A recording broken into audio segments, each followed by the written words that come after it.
बिस्मिल्लाहिर्रहमानिर्रहीम अस्सलाम वालेकुम डियर स्टूडेंट। आज का जो हमारा टॉपिक है उसमें one of the most important concept of genetics के एक बहुत इंपॉर्टेंट कॉन्सेप्ट को हमने डिस्कस करना है।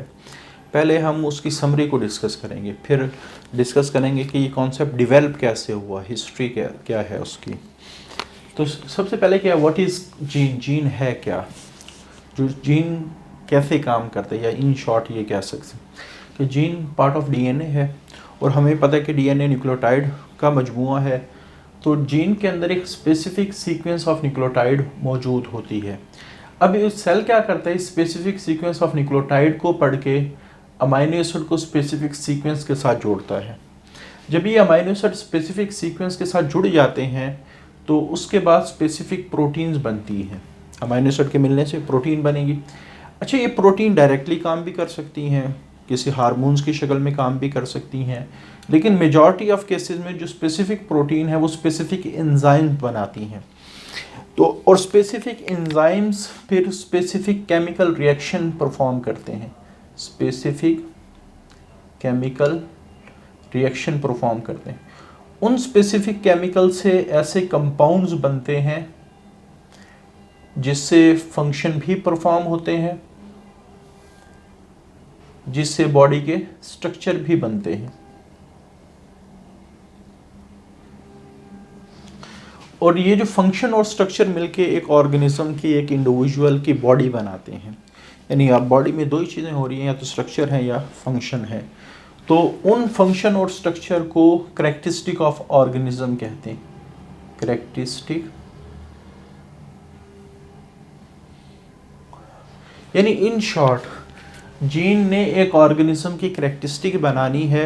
वो कैसे बनाएगा, जो हमारा आज का कॉन्सेप्ट वो ये है, वो इस चैनल के थ्रू बनाएगा कि जीन सिर्फ डीएनए का वो पार्ट है जो स्पेसिफिक सीक्वेंस ऑफ न्यूक्लियोटाइड पर मुश्तमिल होता है। इस इंफॉर्मेशन को पढ़ के सेल ने specific sequence of amino acid जोड़नी है, उससे स्पेसिफिक प्रोटीन बननी है। उन प्रोटीन से वो डायरेक्टली काम भी कर सकती हैं और स्पेसिफिक एंजाइम बना के भी काम कर सकती हैं। ज़्यादातर केसेस में हम एंजाइम की बात कर रहे होते हैं। एंजाइम से स्पेसिफिक केमिकल रिएक्शन होते हैं, उन स्पेसिफिक केमिकल रिएक्शन से ऐसे कंपाउंड्स बनते हैं जो बॉडी के फंक्शन भी परफॉर्म करते हैं, जो बॉडी के स्ट्रक्चर भी परफॉर्म करते हैं, स्ट्रक्चर भी बनाते हैं। और फंक्शन और स्ट्रक्चर ये एक ऑर्गेनिज्म की कैरेक्टरिस्टिक होती है। तो इन शॉर्ट जीन से ऑर्गेनिज्म की कैरेक्टरिस्टिक डेवलप होती हैं। अगर जीन्स में कोई ख़राबी आ जाए, यानी मतलब क्या कि स्पेसिफिक सीक्वेंस ऑफ न्यूक्लियोटाइड अगर ख़राब हो जाए तो ये सीक्वेंस ऑफ अमाइनो एसिड ख़राब हो जाएगी, प्रोटीन ठीक नहीं बनेगी, एंजाइम ठीक नहीं बनेंगे, उसके बाद वो कंपाउंड या वो केमिकल रिएक्शन ठीक नहीं बनेंगे, वो कंपाउंड नहीं बनेगा, फंक्शन ख़राब हो जाएगा या स्ट्रक्चर ख़राब हो जाएगा। तो फंक्शन ख़राब होना भी बीमारी है और स्ट्रक्चर ख़राब होना भी बीमारी है। इस वजह से जीन्स में अगर कोई चेंजेस आ रही हैं तो उसकी वजह से जेनेटिक म्यूटेशन जो जिसको हम कहते हैं, उसकी वजह से जेनेटिक डिजीज़ होती है। तो बहरहाल ये कॉन्सेप्ट इसको डेवलप होने में तकरीबन आप कह सकते हैं 50-55 साल लगे हैं। यानी साइंटिस्ट ने मुख्तलिफ फेजेज़ में, जो मुख्तलिफ साइंटिस्ट ने काम किया, उन सारे काम को इकट्ठा करके फिर हमने जीन का ये लेटेस्ट कॉन्सेप्ट डेवलप किया है। अब वो सबसे पहला जो यानी वर्क स्टार्ट हुआ वो आर्चीबाल्ड गैरेट और विलियम बैटसन, ये दो साइंटिस्ट हैं सबसे पहले जिन्होंने जीन्स के कॉन्सेप्ट को डेवलप करना स्टार्ट किया। इन्होंने कहा, कुछ चीज़ें ऑब्ज़र्व की 1902 के अंदर कि कुछ बीमारियां ऐसी होती हैं जो एक मखसूस किस्म की फैमिलीज़ में ज़्यादा फैलती हैं। जैसे हम कहते हैं ना, कुछ बीमारियां ऐसी होती हैं जैसे ब्लड प्रेशर है, डायबिटीज़ है, ये बाज़ ख़ानदान में ज़्यादा होती है और बाज़ ख़ानदान में कम होती हैं। तो यही बात उसने कही कि जो उन्होंने अपने पेशेंट को देखा तो उन्होंने देखा कि कुछ बीमारियाँ एक मखसूस किस्म की फैमिलीज़ में ज़्यादा तेज़ी से फैलती है बनिस्बत दूसरी फैमिलीज़ के। तो जब उन्होंने काफ़ी सारी इन फैमिलीज़ की जनरेशन को ऑब्ज़र्व किया तो उन्होंने देखा कि ये जो बीमारियां हैं वो रिसेसिव अलील की शक्ल में आ रही। कुछ बीमारियां, सारी नहीं, कुछ बीमारियां रिसेसिव अलील की शक्ल में आ रही हैं। अब अलील क्या है और रिसेसिव क्या है? अलील जीन की मुख्तलिफ शक्लों को कहा जाता है। Alternate form of the gene is called as allele. जैसे फॉर एग्ज़ाम्पल हमारे पास एक कलर ऑफ आई का जीन सब इंसानों के अंदर है। अब जीन एक है ये, लेकिन इसकी मुख्तलिफ शक्लें हैं किसी के पास हो सकता है ब्राउन हो, किसी के पास ब्लैक हो, किसी के पास ग्रीन हो, किसी के पास ब्लूइश हो। तो ये जो मुख्तलिफ शक्लें हैं ये उस जीन के अलील के कहलाएंगी। तो एक जीन की जो मुख्तलिफ शक्लें हैं वो क्या कहलाती हैं, अलील की। इसी तरह हमारे पास बाज़ बीमारियां ऐसी हैं जो रिसेसिव अलील की शक्ल में मूव करती थी। रिसेसिव अलील का मतलब क्या है, क्योंकि जब हम किसी भी करैक्टर को बनाते हैं तो उस करैक्टर को बनाने के लिए जीन पेयर इस्तेमाल होता है, ठीक है। तो उसने कहा कि जो बीमारी है वो हमेशा, अब इस जीन पेयर की शक्ल में अब 3 पॉसिबिलिटी हो सकती हैं कि अगर सपोज़ इस जीन पेयर के दोनों मेंबर मुख्तलिफ हो जाएं। अब इस दोनों मेंबर में से आम तौर पे जिसका इफेक्ट शो होता है वो डोमिनेंट कहलाता है, जिसका इफेक्ट शो नहीं होता वो रिसेसिव कहलाता है। तो ये रिसेसिव का कॉन्सेप्ट है, ठीक है। तो अगर कोई जेनेटिक डिजीज़ का अलील हो या जेनेटिक डिजीज़ का जीन हो तो यहाँ 3 पॉसिबिलिटी हो सकती हैं रिसेसिव की केस में, कि एक शख्स के पास दोनों जीन नॉर्मल हों या दोनों अलील नॉर्मल हो इस जीन पेयर के, एक शख्स के पास एक आप कह सकते हैं नॉर्मल हो, उसके साथ रिसेसिव डिजीज़ का जीन हो, और एक शख्स के पास ये भी पॉसिबिलिटी है कि दोनों क्या हो, रिसेसिव डिजीज़ के, यानी जो स्मॉल लेटर है वो रिसेसिव को शो करते हैं और जो कैपिटल लेटर है वो डोमिनेंट को शो करते हैं। अच्छा, तीनों केस में जो करैक्टर बनेगा वो डिफरेंट बनेगा। इस केस में नॉर्मल करैक्टर बनेगा, इसमें होगा नॉर्मल लेकिन उसके पास जीन मौजूद है डिजीज़ का। इस केस के अंदर डिजीज़ होगी।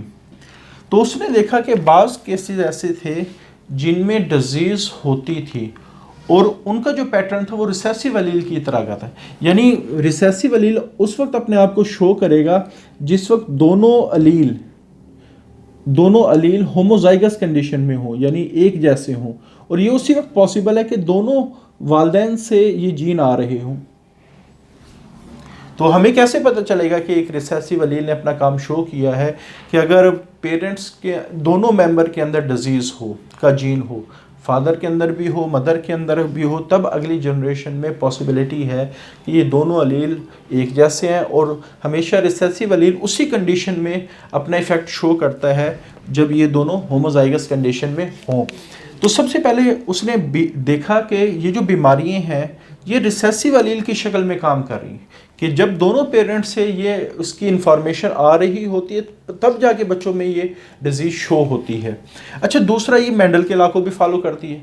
अब मेंडल के लॉ को पेश किया गया 1865 के अंदर, पब्लिश हुए 1866 के अंदर। तो वो करैक्टर जो मेंडल्स के लॉ को फॉलो करते हैं, यानी मेंडल्स ने जो बातें की थी अगर उसके अकॉर्डिंग उसका ट्रांसमिशन हो रहा हो from the parents to daughters या पेरेंट्स टू ऑफस्प्रिंग, तो उसको हम कहेंगे ये मेंडेलियन ट्रेट्स हैं। तो ऐसे ट्रेट जो मेंडल्स के लॉ को फॉलो करते हैं वो मेंडेलियन ट्रेट्स कहलाते हैं। अब ये दोनों बातें ये जेनेटिक्स की हैं कि वालिदैन से इंफॉर्मेशन जब बच्चों में आ रही है तो हम रिसेसिव अलील को भी जेनेटिक्स में स्टडी करते हैं, तो वर्ग मेंडेलियन ट्रेट मेंडल के लॉ भी जेनेटिक्स के लॉ हैं। तो इन दोनों बातों को ऑब्जर्व जब उन्होंने किया कि ये जो डिजीज़ है ये मेंडल्स के लॉ को भी फॉलो करती हैं और रिसेसिव अलील की शक्ल में भी आ रही हैं, तो इसका मतलब ये हुआ कि ये जो बीमारी है ये वालिदैन से बच्चों में आती हैं, क्योंकि इनका ताल्लुक किसके साथ है, जेनेटिक्स के साथ है। अब जाहिर बात है एक वालिदैन अगर नॉर्मल हैं तो बच्चों में करैक्टरिस्टिक भी क्या होगी, नॉर्मल होगी।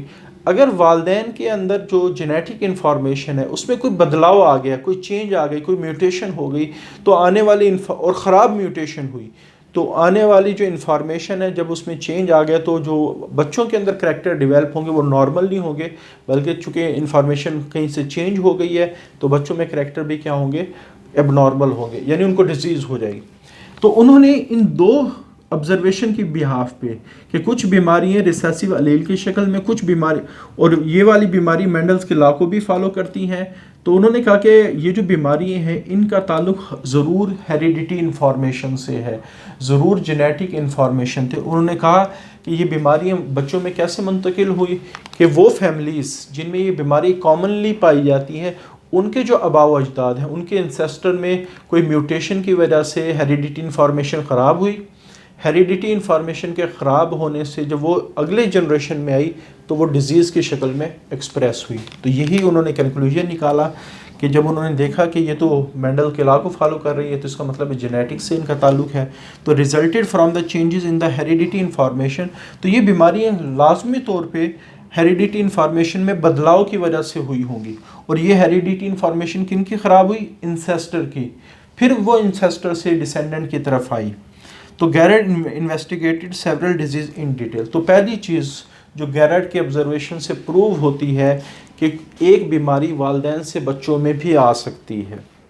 वालदैन में अगर इंफॉर्मेशन ख़राब हो जाए तो वो इंफॉर्मेशन ख़राब जब बच्चों में आएगी, तो बच्चों में जब वो इंफॉर्मेशन अपने आप को एक्सप्रेस करेगी तो जाहिर बात है वो बच्चों के अंदर डिजीज़ होगी।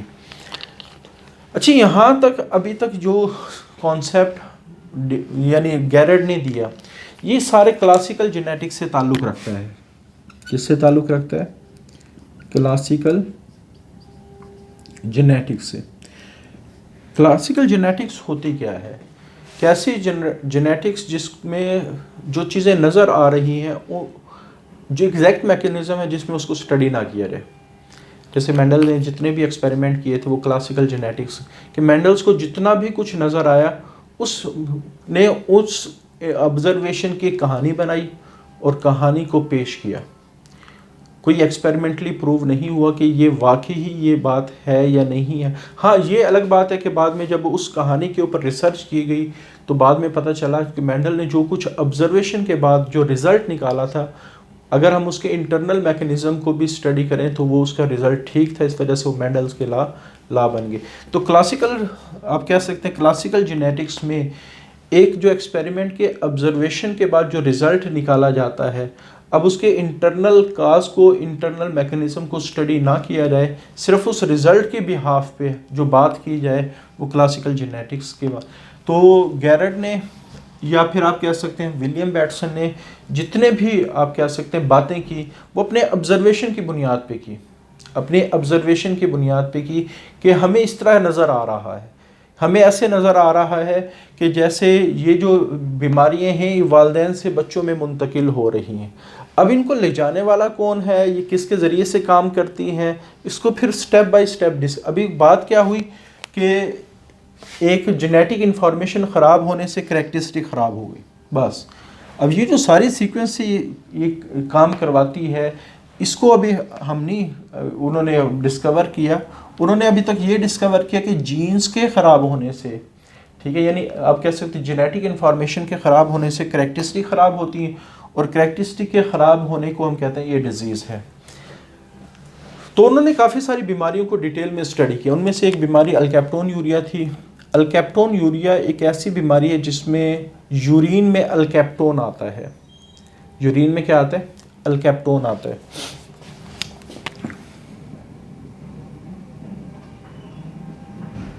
अल्कैप्टोन, इसका क्या मतलब है? अच्छा, सबसे पहले इसके अगर हम सिम्टम्स की बात करें तो पेशेंट इनमें एक ऐसा यूरिन प्रोड्यूस करते हैं जिसका नाम है होमोजेंटेसिक एसिड। अब होमोजेंटेसिक एसिड जो ही बॉडी से बाहर आता है तो ये एयर के साथ एयर इसको ऑक्सीडाइज करती है और ऑक्सीडाइज करने के बाद वो अल्कैप्टोन में कन्वर्ट होता है और अल्कैप्टोन ब्लैक कलर का होता है। यानी होमोजेंटेसिक एसिड पर जब एयर आके टकराती है तो जब इसकी ऑक्सीडेशन ऑक्सीजन की वजह से होती है तो हमारे पास कंपाउंड कौन सा बनता है? अल्कैप्टोन। तो इसका मतलब ये हुआ कि ऐसे आप कह सकते हैं पेशेंट जिनके यूरिन में अल्कैप्टोन बने होमोजेंटेसिक एसिड से, उसको हम कहते हैं अल्कैप्टोन यूरिया, और ये ब्लैक कलर का होता है। इस वजह से इनका यूरिन क्या हो जाता है? ब्लैक हो जाता है। अच्छा, नॉर्मल पेशेंट में क्या होता है? होमोजेंटेसिक एसिड जिस अमाइनो एसिड से बनते हैं उसको हम कहते हैं फिनाइल एलानिन, और होमोजेंटेसिक एसिड को एक एंजाइम है जिसका नाम है होमोजेंटिसेट 1,2-डीऑक्सीजनेस, इसको फ्यूमरेट में कन्वर्ट कर रहा होता है और फ्यूमरेट कलरलेस होता है। यानी नॉर्मल इंडिविजुअल में जो होमोजेंटिसिक एसिड है वो सिंपलर सब्सटेंसेस में कन्वर्ट होता है जो कलरलेस होती हैं। अल्कैप्टोन्यूरिया के पेशेंट में क्या होता है? होमोजेंटेसिक एसिड ये जो एंजाइम्स हैं ये एब्सेंट होते हैं, जिसकी वजह से जब यूरिन बनता है तो यूरिन में होमोजेंटेसिक एसिड ही आता है और जब वो ऑक्सीडाइज होता है तो अल्कैप्टोन में कन्वर्ट होता है और अल्कैप्टोन हमेशा यूरिन को क्या कर देती है? ब्लैक कर देती है। जब गैरेट ने अब ये तो अभी हमने बात कर ली है ना, लेकिन गैरट ने जब इस बीमारी के ऊपर रिसर्च की तो इसने देखा कि वो पेशेंट जिनके अंदर यूरिन ब्लैक हो रहा है, यानी उनको अल्केप्टोन्यूरिया की बीमारी है, उनके अंदर एक ऐसे एंजाइम की कमी है जो होमोजेंटेसिक एसिड को तोड़ेगी। यानी इस एंजाइम की कमी है, होमोजेंटिसेट 1,2 डाई ऑक्सीजनेज, इस एंजाइम की कमी है। तो होमोजेंटेसिक एसिड टूटेगा नहीं, वो यूरिन में आएगा, यूरिन में ऑक्सीडाइज होकर अल्केप्टोन बनाएगा और वो ब्लैक हो जाएगा। तो उसने एक बात कही, और भी काफ़ी सारी बीमारियां उसने ऑब्जर्व की जो वालिदैन से बच्चों में आ रही थी। उसने कहा कि वो उनमें से काफ़ी सारी बीमारियां ऐसी हैं उनमें भी एंजाइम की डेफिशिएंसी नज़र आ रही होती है। तो यहाँ से एक बहुत बड़ी उसको ऑब्जर्वेशन मिली कि लगता है ऐसा कि जो हेरिडिटी इन्फॉर्मेशन है वो एंजाइम को बनाती है और फिर उस एंजाइम से करैक्टरिस्टिक बनती है। अगर हेरिडिटी इन्फॉर्मेशन ख़राब हो जाए, एंजाइम नहीं बनेगा, एंजाइम की डेफिशिएंसी हो जाएगी, और एंजाइम की डेफिशिएंसी के बाद एक पार्टिकुलर डिजीज़ वो काम नहीं होगा बॉडी के अंदर, वो केमिकल रिएक्शन नहीं होंगे और ऑटोमेटिकली एक हेरिडिटी डिजीज़ हो जाएगी। तो यहाँ से इट कुड बी इन्फर्ड। तो इन दोनों ऑब्जर्वेशन से पहले तो उसने कहा कि हेरिडिटी इन्फॉर्मेशन के ख़राब होने से बीमारी होती है। दूसरी ऑब्जर्वेशन में उसने कहा कि हेरिडिटी इन्फॉर्मेशन के ख़राब होने से डेफिशिएंसी ऑफ एंजाइम होती है और डेफिशिएंसी ऑफ एंजाइम से बीमारी होती है। तो इसका मतलब ये हुआ कि हेरिडिटी इन्फॉर्मेशन काम कैसे करती है। तो हेरिडिटी इन्फॉर्मेशन एंजाइम बना के काम करती है। हेरिडिटी इन्फॉर्मेशन, तो यही बात लिखेगी कि जो डीएनए के अंदर इन्फॉर्मेशन, जो क्रोमोसोम के डीएनए में जो इन्फॉर्मेशन है वो एंजाइम बना के काम करती है। यानी आप ये समझ लें, पहले ऑब्जर्वेशन में तो हमने बात की थी जीन से करैक्टरिस्टिक बनती है, जीन खराब, करैक्टरिस्टिक खराब, करैक्टरिस्टिक के खराब होने को हम बीमारी कहते हैं। अब ऑब्जर्वेशन ये हो गया कि जीन जो है वो एंजाइम बनाते हैं। जो हेरिडिटी इन्फॉर्मेशन, जीन क्या है, हेरिडिटी इन्फॉर्मेशन है, वो एंजाइम बनाते हैं और एंजाइम से करैक्टरिस्टिक बनती है। अगर हेरिडिटी इन्फॉर्मेशन ख़राब, एंजाइम ख़राब और करैक्टरिस्टिक ख़राब होने से बीमारी होती है। यानी इन शॉर्ट अभी हमने सिर्फ यहाँ तक इस पोर्शन को डिस्कस किया, हेरिडिटी से एंजाइम, एंजाइम से करैक्टरिस्टिक। अगर ख़राब होंगे तो एंजाइम भी ख़राब होंगे, करैक्टरिस्टिक भी ख़राब हो जाएगी और इसको डिजीज़ हो जाएगी। अब ये बातें कैसे डिस्कवर हुई? ये बातें जो हैं, ये जो पॉइंट है कि हेरिडिटी इन्फॉर्मेशन एंजाइम बना के काम करती है, ये उसकी ऑब्जर्वेशन थी। यानी उसका एक हाइपोथेसिस था, और हाइपोथेसिस को जब तक एक्सपेरिमेंटली परखा ना जाए हम उस हाइपोथेसिस की बात को तस्लीम नहीं करते। इसने अपनी ऑब्जर्वेशन की बुनियाद पे एक रिज़ल्ट निकाला है, अब उसका कोई एक्सपेरिमेंटली प्रूफ उसके पास नहीं है। तो फिर दो साइंटिस्ट आए, बीडल एंड टैटम, उन्होंने एक्सपेरिमेंटली प्रूव किया कि जो बात गैरट ने की थी कि हेरिडिटी इन्फॉर्मेशन एंजाइम के ज़रिए से काम करती है, तो इस बात को प्रूव किया दो साइंटिस्ट जिनका नाम था बेडल और टैटम। लेकिन उनके एक्सपेरिमेंट को अगले लेक्चर में डिस्कस करेंगे। आज के लिए इतने ही। अल्लाह हाफिज़।